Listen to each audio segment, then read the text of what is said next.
ফের উত্তপ্ত হলো ভারত ও বাংলাদেশ সীমান্ত। কেন উত্তপ্ত হলো? কারণ বিএসএফ যখন চিকেন স্নেকের কাছে শিলিগুড়ি করিডোর সীমান্তবর্তী এলাকায় কাঁটাতার দেওয়ার কাজকে সম্পূর্ণ করতে যায়, ঠিক তখন বাংলাদেশিরা বিএসএফ কে লক্ষ্য করে পাথর ছোড়ে।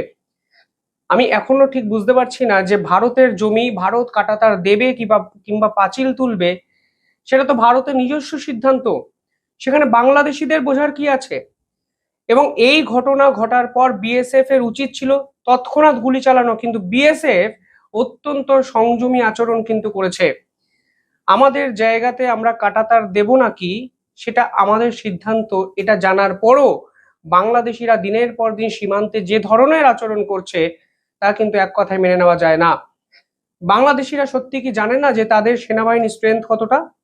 তারা কি সত্যিই জানে না যে বিএসএফ যদি অ্যাগ্রেসিভ কোনো স্টেপ নিতে শুরু করে তাহলে এই বাংলাদেশের মতো ছোট্ট একটি রাষ্ট্র কার্যত উড়ে যেতে পারে? এত কিছু জানার পরেও আজকে শিলিগুড়ি সীমান্তের কাছে একদম চিকেন স্নেকের কাছাকাছি একটি জায়গায় বিএসএফ কে লক্ষ্য করে পাথর ছোড়া হলো। সে খবর আজকে সামনে এসে আপনারা দেখতে পাচ্ছেন স্ক্রিনে। শুধু পাথর ছোড়া নয়, একাধিক ধারালো অস্ত্র, লাঠি, বল্লম, সমস্ত কিছু নিয়ে বাংলাদেশিরা এই সীমান্তবর্তী অঞ্চলে জড়ো হয়। এবং এখানেই আজকে সব থেকে গুরুত্বপূর্ণ যে প্রশ্নটি উঠে যায় তা হলো যে বিজেপি যদি এদেরকে প্রশ্রয় না দিত, বাংলাদেশের পক্ষ থেকে যদি এদেরকে না উস্কানো হতো, তাহলে এরা কি এই সাহস পেত? এক কথায় উত্তর হলো না। অর্থাৎ এই ধরনের আচরণের পিছনে নিঃসন্দেহে বিজেপি এবং বাংলাদেশের সরকারের কিন্তু সরাসরি যোগ আছে, তা কিন্তু ভারত স্পষ্ট জানে এবং ভারত বুঝেছে। বিএসএফ কে লক্ষ্য করে পাথর যদি ছোড়া হয় তাহলে ভারতীয়রা কি মেনে নেবে? আজকে 16 কোটি বাংলাদেশির বিপক্ষে যদি 130 কোটি 40 কোটি ভারতীয় যদি জড়ো হয়, তাহলে এই বাংলাদেশের মতো রাষ্ট্র কি করবে? বিষয়গুলো অবাস্তব শোনালেও বিএসএফ কে লক্ষ্য করে বাংলাদেশিরা পাথর ছুটছে, এটাও তো কত বড় অবাস্তব কাজকর্ম, তা হয়তো আন্তর্জাতিক স্তরে এবার বুঝতে পারছে। এই ঘটনার পর বিদেশ মন্ত্রকের পক্ষ থেকে একটি প্রেস কনফারেন্স করা হলো। সেখানে বিদেশ মন্ত্রক পরিষ্কার বলে দিল যে কোনো অবস্থাতেই কাঁটাতার দেওয়ার কাজ থামবে না। উল্টে সরাসরি তারা বলল যে বাংলাদেশের হাতে অফিসিয়ালি 2660 জনের কাছাকাছি, 2680 জনের কাছাকাছি বাংলাদেশিদের ফাইল তুলে দেওয়া হয়েছে। অর্থাৎ যে বাংলাদেশ দিনের পর দিন সীমান্তে কাঁটাতার দেওয়াকে কেন্দ্র করে বিরোধ সৃষ্টি করেছে, সেই বাংলাদেশের হাতেই বলটা ঠেলে দেওয়া হলো এবং বলা হলো, নাও ভাই, তোমাদের 2700 জনের লিস্ট আমরা দিলাম, তোমরা কি করবে আমরা আমাদের জানাও। কিন্তু এই প্রসেসে যদি দীর্ঘমেয়াদী কোনো রফা সূত্র বের করার তোমরা চেষ্টা করো, তাহলে ভারতের পক্ষ থেকে সোজা এদেরকে ধরে তোমাদের দেশে পুশিন করে দেওয়া হবে। সেখানে পরিষ্কার বলা হয়েছে যে ভারত নাগরিকত্ব যাচাইয়ের উদ্দেশ্যে 2680 জনেরও বেশি মানুষের নাম বাংলাদেশি কর্তৃপক্ষের হাতে হস্তান্তর করেছে। একবার এই নাগরিকত্ব যাচাই করার প্রক্রিয়া সম্পূর্ণ হলে এই ব্যক্তিদের বাংলাদেশে পাঠানোর ব্যবস্থা করা হবে। পাশাপাশি বিদেশ মন্ত্রক অফিসিয়ালি যেটা বলছে তা হলো ভারতে বসবাসকারী সকল অবৈধ নাগরিকের বিপক্ষে আইন অনুযায়ী ব্যবস্থা নেওয়া হবে এবং একই সঙ্গে বাংলাদেশিদের এই পুরো বিষয়টি কোনোভাবে আর সহ্য করা হবে না, তা বিদেশ মন্ত্রকের পক্ষ থেকে পরিষ্কার জানানো হয়েছে।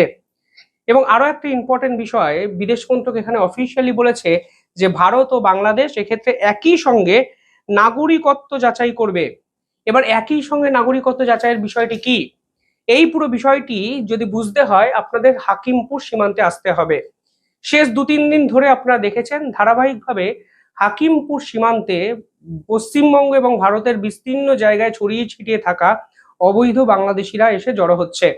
তারা প্রকাশ্যে বলছে যে তারা কেউ দালালকে 10,000 টাকা দিয়েছে, কেউ 7,000 টাকা দিয়েছে, কেউ 8,000 টাকা দিয়েছে এবং সেভাবে তারা ভারতবর্ষে ঢুকেছে।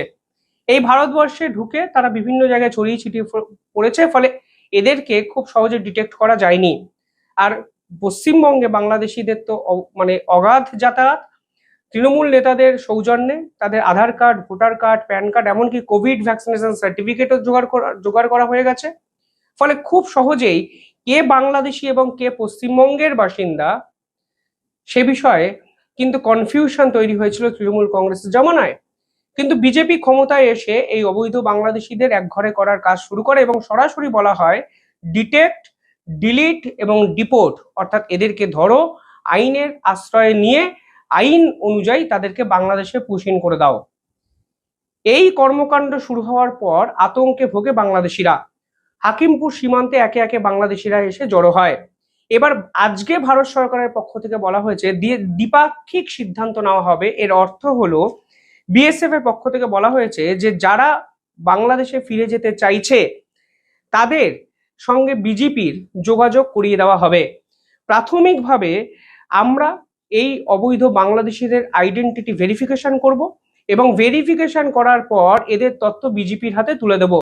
বিজেপির পক্ষ থেকে এদের তথ্য ডবল চেক করা হবে, অর্থাৎ ক্রস ভেরিফিকেশন করা হবে এবং বিজেপি 100% নিশ্চিত হওয়ার পরেই তাদেরকে বাংলাদেশে ঢুকিয়ে দেওয়া হবে এবং ভারতের এতে কোনো আপত্তি নেই, কারণ এরা নিজেরাই বলছে বাংলাদেশি, এরা নিজেরাই জেলে যাওয়ার ভয়ে বাংলাদেশ সীমান্তে এসে জড়ো হয়েছে।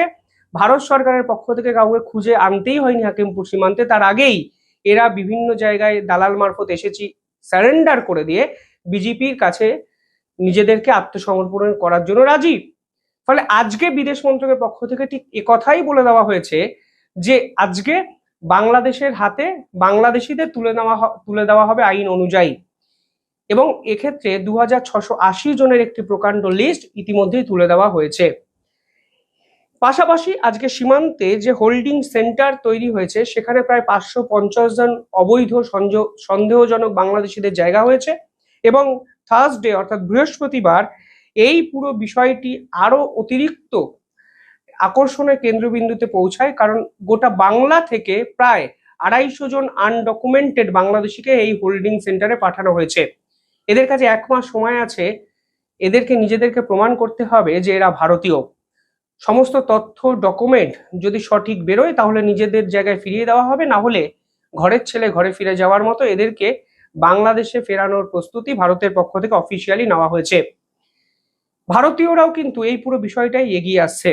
কালকে কোচবিহার জেলার মাথাভাঙায় 1 নম্বর ব্লক, সেখানে এক নজিরবিহীন ঘটনা সামনে এসছে।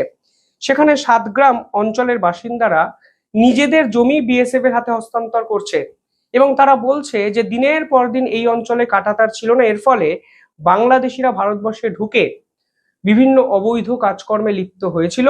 এমনকি এটাও বলছে যে তারা গরু পাচার করেছে, তারা ভারতীয় সম্পদকে চুরি করেছে।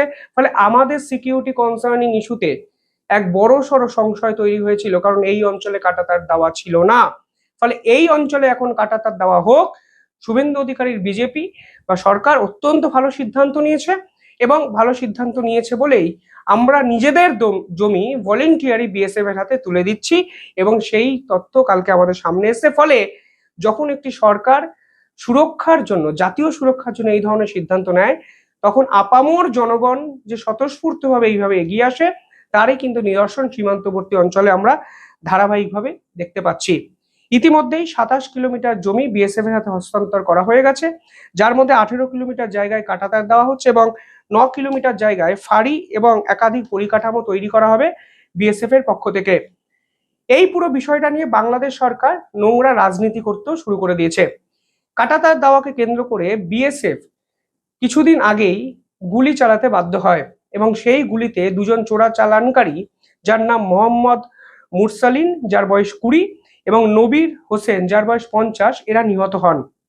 বিএসএফ পরিষ্কার বলেছে যে এই অনুপ্রবেশকারী ইস্যু যদি বিজেপি না থামায় তাহলে আমরা জাতীয় সুরক্ষার জন্য গুলি চালাবো। কালকে বাংলাদেশে এই 2 ব্যক্তির বাড়িতে পৌঁছে যায় জামাতের নেতারা। ঈদের দিনকে তারা বেছে নেয় এবং আন্তর্জাতিক মিডিয়া মানে আল জাজিরা, বিবিসির মতো পত্রপত্রিকা তো বসেই থাকে এই ধরনের খবর করার জন্য এবং ভারত বিরোধিতার এই আগুনটাকে আরো উস্কে দেওয়ার জন্য আন্তর্জাতিক মিডিয়ার শরণাপন্ন এই জামাতের নেতারা হয় এবং এই পুরো ঘটনাগুলোকে আন্তর্জাতিককরণ করার চেষ্টা বাংলাদেশের পক্ষ থেকে ফের করা হচ্ছে। তা কালকের এই ঘটনায় কিন্তু ফের একবার স্পষ্ট হয়ে গেল। অর্থাৎ একদিকে সীমান্তে কাঁটাতার দেওয়াকে কেন্দ্র করে ভারতের বিদেশ মন্ত্রক স্পষ্ট বুঝিয়ে দিয়েছে কোনো হুঁশিয়ারি, কোনো বাধার কাছে ভারত মাথা নত করবে না, এবং অন্যদিকে যে কাঁটাতার দেওয়াকে কেন্দ্র করে বাংলাদেশিরা বিএসএফ এর বিপক্ষে পাথর ছুটছে তারও পাল্টা কিন্তু আজকে ভারতের পক্ষ থেকে দেওয়া হয়েছে অফিসিয়ালি প্রেস কনফারেন্স করে, এবং 2680 জনের অফিসিয়াল ডাটা বাংলাদেশের হাতে তুলে দিয়ে মাস্টার স্ট্রোকটি ভারত করেছে এবং বোঝানোর চেষ্টা করেছে, দেখো ভাই তোমরা আমাদের গায়ে পাথর ছুটতে পারো, আমরা তোমাদের ডকুমেন্ট দিলাম, এবার তোমরা যদি এটাকে অ্যাকসেপ্ট না করো তোমাদের বিপক্ষে আন্তর্জাতিক স্তরে অ্যাকশন নিতেও ভারত কিন্তু পিছু পা হবে না। অর্থাৎ বাংলাদেশের কাছে কিন্তু আর কোনো অপশনই থাকলো না, কারণ ভারতের বিদেশ মন্ত্রক অফিসিয়ালি পুরো বিষয়টা টেক ওভার করলো এবং বাংলাদেশকে অফিসিয়ালি এই বিষয়ে কিন্তু জানানো হলো।